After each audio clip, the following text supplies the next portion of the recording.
un trino del presidente Gustavo Petro, donde la frase que destacamos hoy es: ¿había otra opción? Sí, pero no quisieron la paz que ofrecemos, ni siquiera discutirla, dice el presidente Gustavo Petro, donde además en su trino más ampliado también escribió: mataron a nuestros 13 policías, los perseguimos, los encontramos y cayeron en combate. 4 miembros del Frente 36 han caído y son los mandos de la comisión que mató a los 13 jóvenes de la policía con cargas explosivas en una trampa preparada de antemano. Combate en Campamento, Antioquia. Ramón y Guillermino dejan de delinquir y traquetear de manera definitiva. Ahí estaba el presidente de la República también pronunciándose ante estos hechos en el municipio de Campamento en las últimas horas, de los cuales, por supuesto, pues vamos a seguir hablando y ampliando la información. Por eso a las 6 de la mañana, 30 minutos, hablemos de frente.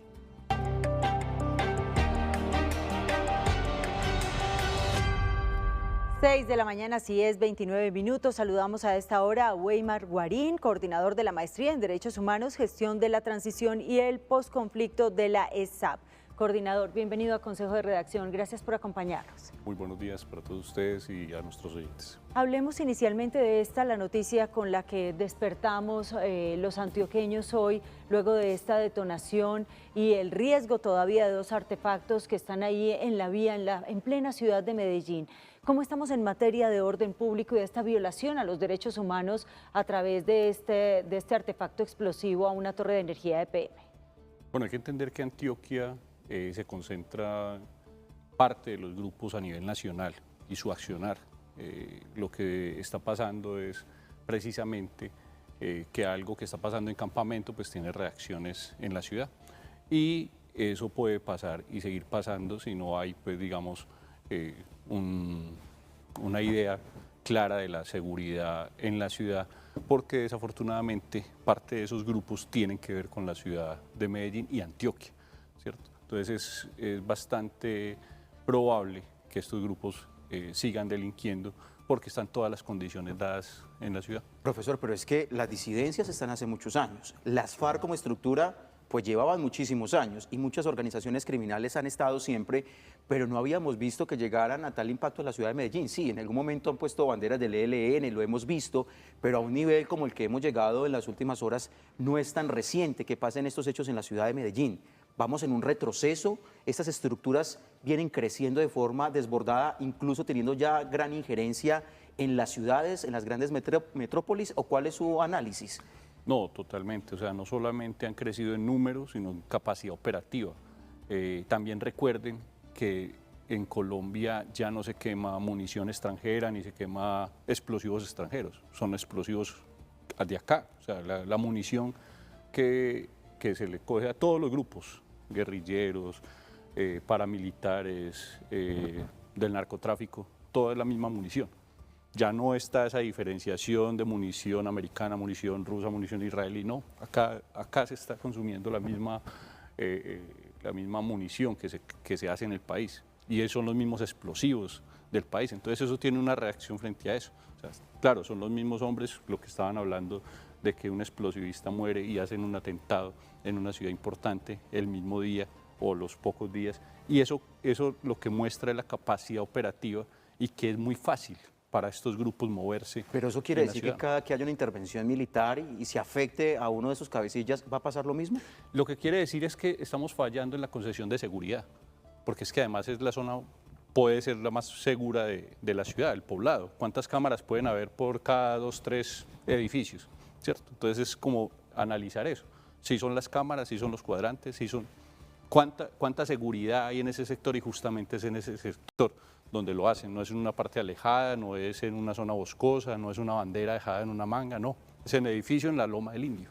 ¿Cuál es el mensaje que quieren transmitir estos vándalos al instalar banderas, bien sea del ELN o en el caso de anoche del Frente 36 de las FARC? No, hay un tema y es, ellos no quisieron negociar, ahí un tema es demostrar fuerza, ¿cierto? Y demostrar una reacción frente a algo que está pasando. Hay que entender también cómo se mueve el conflicto en Antioquia. En esa zona de Campamento, entre Campamento y Anorí y bajando hacia Valdivia, pues se mueven 3, 4 grupos distintos. Entonces hay que entender eso, en qué afectan las finanzas de ellos y dónde se mueven las finanzas de ellos, o sea, dónde tienen la gente. Esto no es una guerra, esto no es una pelea contra comunidades que están por ahí alejadas a 2 o 3 días a caballo, no. Allá pasa algo y puede haber una reacción acá y en las otras ciudades también. Profesor, usted mismo lo menciona, ellos no quisieron negociar. Hubo un acuerdo de paz con las FARC. Luego de ese acuerdo de paz, pues surgen las disidencias de las FARC, precisamente esta del atentado terrorista anoche en este barrio Loreto, que es este frente asociado alias Calarcá. ¿De qué sirven estas negociaciones de paz si en últimas pues terminan otras fracciones representando estas mismas ideologías y la guerra sigue siendo la misma y seguimos en medio del conflicto personas inocentes que quizá pues no tenemos nada que ver en medio de estas discusiones y estas disputas territoriales? Aunque ahí ya no se puede hablar de ideologías, hace mucho tiempo esas guerrillas perdieron ideologías. Claro, no, acá no es un tema antiinsurgente, ¿sí? No hay insurgencias en mucho tiempo, o por lo menos la única que está catalogada como insurgencia es el ELN. Los otros son grupos armados. Narcotraficantes. Y narcotraficantes, pues que se dedican al narcotráfico, a la minería y a otras cosas. Pero realmente el tema es, bueno, estuvieron en un acuerdo y se salieron de ese acuerdo en parte por el tema con el gobierno, no hubo una preparación. O sea, todavía hay más de 100 zonas de concentración donde viven casi que en poder tratar de plástico y cambuches estas personas desde casi 10 años. Entonces, hubo también un incumplimiento y ese incumplimiento lo llevó a eso. ¿Qué es lo que está pasando realmente con eso? Y va a pasar con los otros grupos. Recuerden que Colombia tiene 28 grupos armados, o sea, no estamos hablando de que es un solo grupo, son 28 grupos armados. Y los errores en la negociación lo que nos termina haciendo es que pase eso. Lo mismo nos pasó con las autodefensas. 32.000, 31.000 hombres se entregan en 39 frentes y más o menos la mitad terminan hoy en lo que es toda la negociación con las ACG y con otros grupos. ¿Por qué? Porque cuando el gobierno anterior plantea hacer trizas la paz, es simplemente no hacer la paz en los territorios. Entonces, cuando vas a los territorios, allá están. Es que no es un tema que se lo inventen, allá están, allá siguen y van a seguir. Entonces, con cualquier bandera y con cualquier brazalete que haya en su momento. Cuando usted nos habla de grupos armados, son grupos armados reconocidos y aquí pasamos al otro tema y es esta denominación que le da el gobierno ya al Clan del Golfo como ejército gaitanista. Exacto, lo que pasa es que la denominación lo que hace es pues, que establece la posibilidad de la negociación, ¿cierto? Y un error que se ha cometido en inteligencia y en el tema de seguridad es ponerle nombres distintos cada 2 o 3 años. Entonces, vos vas a hacer hoy una denuncia. Es que se han llamado los Úsuga, exactamente, Clan del Golfo. Vos vas a poner una denuncia contra Urabeños. el clan Úsuga y te dicen, no, pues que eso no existe. Ya no existe. Entonces la fiscalía no te la recibe. Claro. Entonces, tenemos 10 millones de víctimas que para el campesino, para la persona en los territorios, dicen, no, son los paramilitares. Pero cuando vas a la policía, cuando vas a la inspección, cuando vas a la fiscalía, te dicen, no, es que paramilitares no existen. Existe el clan Úsuga, o existe los Paisas, o existe el Clan del Golfo. Hoy, todos esos nombres que llegaron a tener, o como se les decía en diferentes regiones, es uno solo. Y a partir de ese uno solo, tiene un solo mando. Y a partir de ese solo mando, entonces se generan unas condiciones para poder decir, venga, usted responde por esto. Recuerdo hace poco que también le había salido una disidencia al Clan del Golfo, que eran los tales caparros. Ellos siempre han estado. En el Bajo Cauca, que se supone que ya no están, pero cambiaron de nombre o siguen estando. No, ellos siempre han estado. Siempre han estado. Lo que pasa es que al servicio de quién. Entonces es el grupo según el servicio de quién estén. Pero venga, profesor, un tema muy importante y tiene que ver, usted ya lo ha mencionado, vemos que la política o el esfuerzo de este gobierno por una paz a partir del diálogo parece que no ha dado esos resultados que todos quisiéramos. Yo creo que todos los colombianos, independientemente de la posición política, queremos la paz, pero parece que ese camino no ha funcionado. El anterior camino tampoco dio los mejores resultados, pero pensar en dialogar con una estructura que ha demostrado ser criminal, que extorsiona a la gente, que maneja el narcotráfico, que maneja tantos delitos en casi todo el territorio, porque creo que el Clan del Golfo es la organización armada más grande de todo el departamento de Antioquia. 22 departamentos. ¿Qué esperamos entonces? Pues es generar las condiciones para poder desescalar las cosas. Miren, ¿qué pasa hoy por lo menos en el tema de paz urbana? Si de todo lo que se ha hecho en estos 3 años se logra por lo menos que ese primer avance de hablar de 2.000 menores de edad entregados a bienestar familiar o del gobierno para empezar un proceso de resocialización o de acogimiento o de que por lo menos tengan una atención en sus derechos y no estén delinquiendo en los barrios, pues son 2.000 jóvenes que estamos sacando, 2.000 niños que estamos sacando y para ellos va a ser muy importante.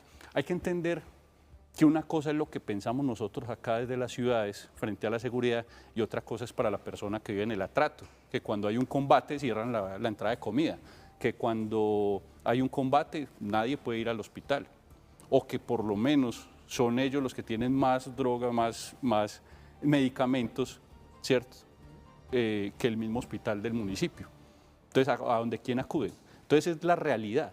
El reconocimiento lo que es reconocer la realidad del país. Y esa realidad del país es que están en más de 300 municipios y ejerciendo total control, ¿cierto? O sea, hasta de la vida cotidiana. Ellos saben quién está en el municipio, quién entra, quién sale de las veredas y hasta tienen que pedir permiso para entrar o salir de las veredas. Entender esa lógica desde la ciudad es muy difícil, ¿cierto? Porque los que piden la guerra pues están en Miami, están en Europa, pero los que vivimos esas realidades sabemos que otra cosa es cuando usted va a un territorio de estos olvidados, donde ellos son la opción y donde ellos son el gobierno. Coordinador, ¿cómo hablar de posconflicto cuando todavía estamos en conflicto? Es muy complicado. El padre de Ruz dice algo muy importante y es la guerra pasó por Medellín, la guerra de todo el país pasó por Medellín, pero la paz de todo el país también pasa por Medellín. Hoy hay 10 mesas de negociación con diferentes grupos, que lo que ha permitido es saber quiénes son. Que es que la gente hasta hace unos años simplemente eran o guerrilla o paramilitares. Hoy hay grupos que vienen desde la época de Pablo Escobar y lo estamos viendo en cada una de las capturas.